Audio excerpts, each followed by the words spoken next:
Okay, this is lesson 2, preparing for the first certificate, and we're going to start out with a reading again. I want you to stop the video and go through the entire reading and the questions, and then go back through it with me to see how you did. Living dangerously. People cross continents to bungee jump off the Victoria Falls in Africa. Bungee jumping is not new.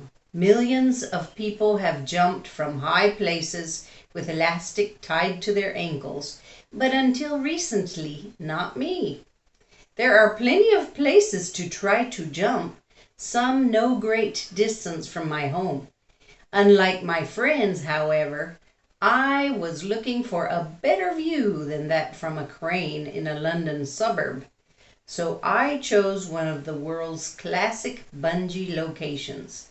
I jumped from the bridge which crosses the Victoria Falls in Central Africa. And I learned something from the experience. I discovered that I am scared of heights. At the falls, one of the world's top bungee operators arranges for a steady stream of tourists to throw themselves off the bridge. They even have a queue for the privilege. This queue, you might imagine, would be a good place to build up your confidence as you watch the brave people ahead of you successfully complete the challenge. In practice, it gives you time to lose your nerve, not least because those in front, as far as you can see, jump off the bridge and are never seen again. I discovered later that they are pulled back up and unclipped on the lower part of the bridge, out of sight of those waiting to jump. The jumper in front of me, a young girl, was obviously terrified. 2 employees helped her towards the jump point, but while her feet were edging forward, the rest of her body was saying, "No way." In the end, shaking like a leaf, she chickened out and sat down to get her legs untied. Although her refusal had been recorded on video camera, she didn't appear ashamed, more relieved as far as I could see. My sympathy for her increased as my turn got closer. All loose possessions were removed from my pockets, and a harness was tightened around my body. "This is just for your security," I was told, but I didn't feel greatly reassured. Then it was my turn to sit down. My ankles were tied together and the length of elastic was attached. The waiting, at least, was over, and for that I was grateful. Helpers on either side led me to the edge. Looking down, I suddenly felt real fear. The waters of the river Zambezi were far below, 100 meters below according to the brochure. Although I never once let go of the grab rails, my helpers encouraged me to gradually move my feet forward until I reached the edge of the metal step that stood between me and the drop. At this point, if I'd had the courage, I might have backed out. There were only 30 people watching, none of whom I was likely to see again. I could live with the disappointment, and I knew the employees weren't allowed to push me, but my rational mind talked me round. Thousands of people had done this jump and survived to tell the tale. I took a deep breath, spread out my arms, and toppled forward. I found myself dropping face forward into space. Then there was a tug on my legs, slowing me gently as I neared the river's surface. And then I was being pulled back up again, and then dropping again, and so it continued. Strangely, the fear hadn't gone when a man on a rope pulled me back towards the bridge, and what's more, it stayed with me. Not a moment too soon, I was pulled up onto the safety of solid ground. Luckily, I landed on the Zambian side of the river, where I was staying in a hotel. I was glad that I didn't have to walk across the bridge. Even though it was wide, with a high railing, I just didn't want to go anywhere near that 100-meter drop ever again. Okay, so in this assignment, we have to answer the questions that are best fit the text. So in number 1, it says, why hadn't the writer tried bungee jumping before? And the best choice is he wanted it to be in a special place. He mentions that he didn't want to jump from a crane in a London suburb, something obviously close to where he lived, and he chose the Victoria Falls in Africa. Number 2, according to the writer, what was the disadvantage of the queue? And this would be answer D. It meant you had the chance to change your mind. He says, in practice, it gives you time to lose your nerve. So that would be the similar phrase.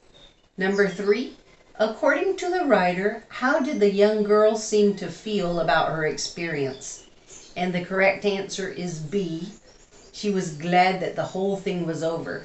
It mentions she was not, she didn't care about the people watching the video camera. She didn't appear ashamed. She was just relieved, as far as he could tell. Then number 4, how did the writer feel when the equipment was being fitted?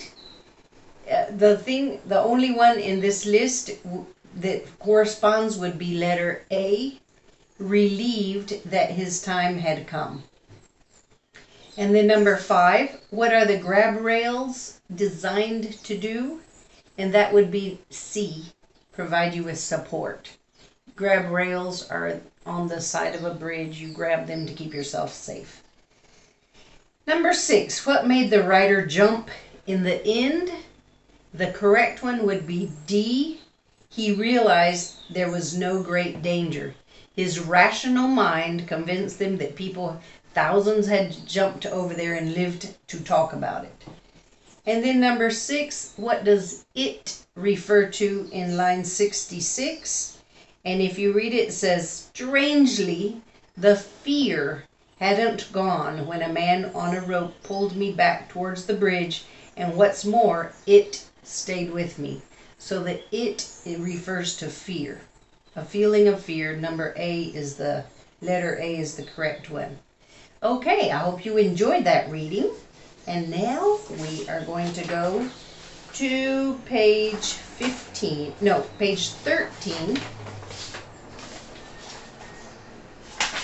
And we have here, exercise 3 says, past perfect simple, or continuous. So we're going to go through these. I would suggest that you pause the video, go through the 4 questions, and then turn it back on and we'll correct them together here. Number 1, the men wanted to discover lands that nobody else had explored yet. Number 2, the men were sad because they had left their families and friends at home. Number 3, the mountaineer was exhausted when he returned to the camp because he had been climbing all morning. And number 4, after 2 months at sea, they had eaten nearly all of their food supplies. Okay, and another 4 sentences. Pause, read them, and then put the video back on. Number 1, the men had only been diving for 10 minutes when they found the buried treasure. Number 2, they found the wrecked ship while they were exploring the island. Number 3, when they returned to their ship, their friends were waiting for them. And then number 4, the ship had been lying at the bottom of the sea for 200 years before they found it. All right, now number 5, the past tenses. Again, pause it, try to decide which tense to use, and then start the video again. Antonio and his friend Pietro had been lying on the beach for about an hour when they heard someone shouting. They jumped up and saw that there was a man in trouble in the sea. The man had caught his foot between two rocks. He had been trying to free himself for quite a long time, but without success. The friends realized that the man was drowning and that they needed to act quickly to save him. Without thinking, they jumped into the sea. When they reached the man, they dived underwater. After they had been struggling for several seconds, they managed to free the man. They swam back to shore and pulled the man between them. By the time they reached the beach, many people had gathered there, and everyone started to clap and cheer. Okay, now we have word transformations. And remember that you have to make the second sentence mean the same thing using the specific word they give you. Again, pause the video, try on your own, and then we'll correct it together. Number 1, during the journey to Australia, they saw many uninhabited islands. They saw many uninhabited islands while they were traveling to Australia. Number 2, she was excited because it was her first trip to Africa. She was excited because she had never been to Africa before. Number 3, their flight was 10 hours long, so they were exhausted when they arrived. When they arrived, they were exhausted because they had been flying for 10 hours. 4, when the sky became dark, the explorers hadn't yet climbed the mountain. The sky became dark while the explorers still hadn't climbed the mountain. Number 5, he saw many temples during his job in India. He saw many temples while doing his job in India. Number 6, he hasn't done any climbing for 20 years. It's 20 years since he did any climbing. Number 7, he phoned me on his arrival in Antarctica. He phoned me as soon as he arrived in Antarctica. 8, it was their first flight. They had never flown before. Number 9, I haven't been to France since I was a child. I last went to France when I was a child. 10, they haven't traveled abroad for ages. It's ages since they've traveled abroad. Okay, and now we're going to do the fill in the gaps in the sentences with the correct auxiliary verb. I'll have you look at it first and then listen to the video. Number 1, the islands were discovered in 1897. Number 2, during the past few years, several people have sailed around the world single-handed. Number 3, by the time they left camp, it had started to snow. 4, he had been sailing for some weeks before the time he finally saw land. 5, they played cards while they were waiting. 6, the explorer was found by a team of rescuers late last night.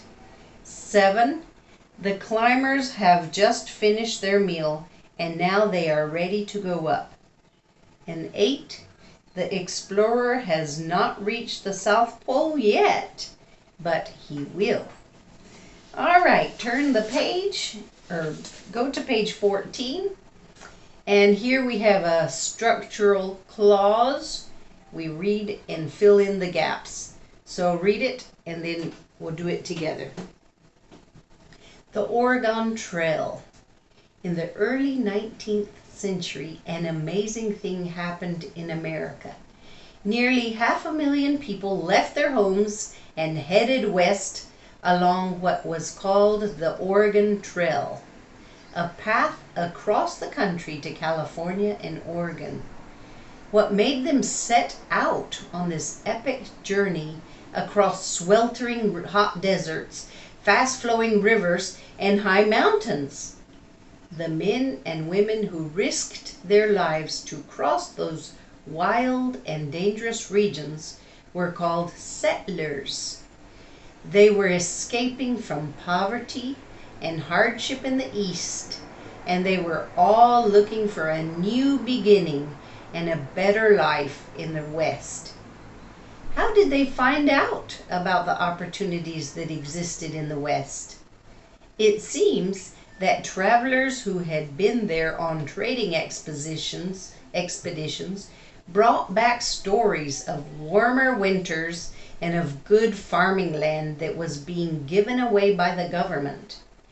Then, in 1849, news came that men had just discovered gold in California. By the early 1850s, people were rushing to reach the West. Some settlers could ride because they had bought horses, but most of them had to walk. On the journey, they met many dangers. They were crossing land that was mostly desert, so there was very little food or water. They were often attacked by Indians who lived in those territories, and they were also threatened by dangerous animals like snakes and herds of wild buffalo. There was serious danger of illness, and many settlers did not reach the West alive.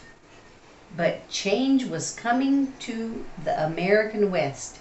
By 1870, a new railway had been completed, and the Oregon Trail had become a part of history.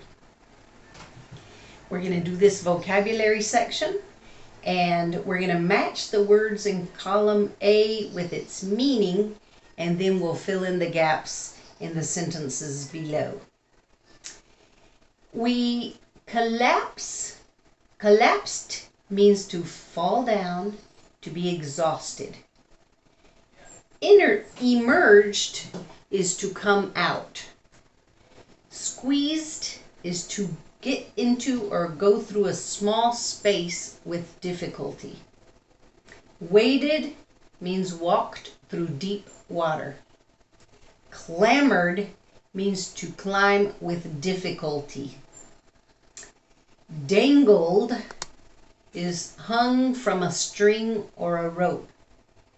Strolled is to walk in a relaxed manner. Glided is to move very smoothly. Okay, now these sentences we're going to fill in with those various words. Number 1. Sonia squeezed through a tiny gap in the rocks. Number 2. The skaters glided gracefully across the ice. Number 3. To Paulo's horror, he found himself dangling from a rope above a deep valley. Number 4. The men emerged from the cave, blinking in the sunlight. Number 5. Ben waded across the shallow stream. Number 6. They strolled slowly through the park. Number 7. He lost consciousness and collapsed onto the floor. And number 8, Maria clambered up the slippery rocks. Okay, number 2, verb and noun collocations. So, to acquire a new skill. Number 2, to have a go at something. Number 3, to lose my nerve. Number 4, to make friends. Number 5, to pay attention to something. And number 6, to take turns. And now we'll put these in the sentences. Number 1, I want to try canoeing on the adventure trip because I've never done it before. To try means to have a go at. Number 2, if you want to learn how to do something new, why not learn to abseil? Acquire a new skill. Number 3, listen carefully to what the instructor tells you, or pay attention. Number 4, if you go on an adventurous holiday, I'm sure you'll meet new people that you like, or make friends. Number 5, only one person can go down the climbing rope at a time, so you'll have to do it one after another, or you'll have to take turns. Number 6, I was going to try bungee jumping, but I got too frightened, or I lost my nerve. All right. We're going to go on to page 15. And this is vocabulary and use of English. The word formation, I want you to study this box. Turn off the video and study this box on how to form adjectives and how to make adjectives negative by adding a prefix. And then you can start the video and we'll fill in the gaps. Number 1, use the correct form of the word in capitals at the end of each sentence to fill in the gap. Number 1, it's very irresponsible to go climbing without a helmet because you could get badly hurt. Number 2, my brother is a fantastic swimmer, but he's hopeless at diving. Number 3, it's not sensible to go swimming after a heavy meal because you could drown. Number 4, don't be so impatient. I'll be ready in a minute. Number 5, my sister is not very enthusiastic about the idea of an adventurous holiday. Number 6, it was such a rainy day that we couldn't go out at all. Number 7, the climber broke his leg and was incapable of walking without help. Number 8, that man was very courageous when he ran to help the drowning boy without thinking of his own safety. Okay, and then word formation. They give you whether it's the choice between it being a noun, an adjective, a noun, an adjective, and you're supposed to underline the form. So what I will do is fill in the gap with the correct one and tell you whether it's a noun or an adjective, okay? And then come back and we'll correct it together. Adventurous holidays are popular because they offer plenty of excitement. That's a noun. They are great fun, but can be very challenging. They give energetic teenagers a chance to take part in many sporting activities. Energetic is an adjective. Activities is a noun. If you take an adventurous holiday, make sure that all of your instructors are experienced. Instructors is a noun. If you discover that any of the staff are unqualified, do not go out with them. Unqualified is an adjective. Check the center provides all the safety equipment that you need. Safety is an adjective. Helmets and torches, which may seem unnecessary and pointless, can make the difference between life and death. Unnecessary is an adjective. Death is a noun. Remember that although activities sound very attractive in a book or on TV, they may be much less fun in reality. Attractive is an adjective and reality is a noun. Bungee jumping is an incredible experience, but also very frightening. That's an adjective. If you find at the last moment that you are really terrified, then don't do it. Okay. And that is the end of lesson 2.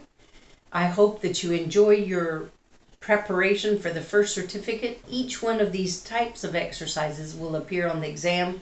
So every day you're practicing the first certificate requirements.